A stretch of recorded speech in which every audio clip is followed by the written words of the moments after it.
हम पढ़ेंगे विसर्ग संधि। विसर्ग संधि में दुर का अर्थ होता है कठिन, बुरा और विपरीत, यानी कि दुर्लभ का है जो विसर्ग संधि का उदाहरण है। दुर्योधन, दुर्योधन भी हमारा विसर्ग संधि का उदाहरण है।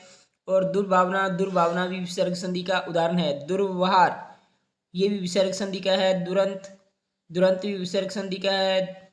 दुर्गंध और दुर्जय और दुर्दशा और दुराशा, दुर्गति, दुर्लय और दुर्दीन, दुर्गम, दुर्जन, दुराचार, दुर्लभ, दुर्भिक्ष और दुराश्य और दुर्घटना, ये हमारे सभी जो हैं वो हमारे विसर्ग संधि के उदाहरण हैं। आगे हम इसमें हमने चर्चा की दूर शब्दार्थ की, और अब हम आगे जो कि हम दुष् की चर्चा करते हैं।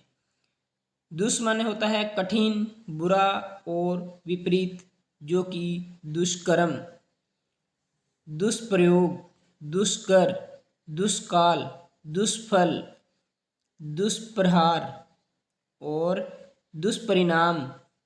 आगे है दुष्प्राय, साहस, दुस्सहाय, दुस्तर, दुस्सह, दुश्चय और दुश्चरित्र।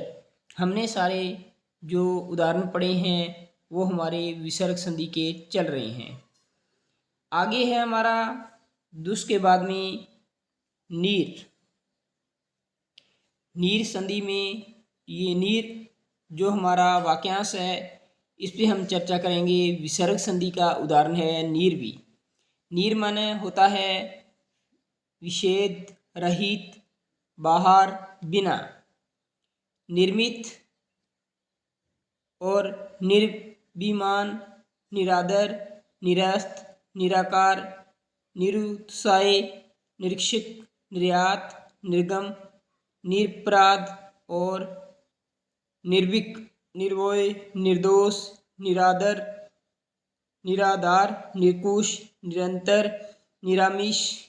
निरामिष के बाद में है निर्गुण, निर्नुनाशिक, निराशय, निरीश्वर और निरुप्राय, निर्मल, निर्बल, निरोग, निर्जन, निर्व्यय, निर्देश, निर्जीव, निर्मल, निराकरण।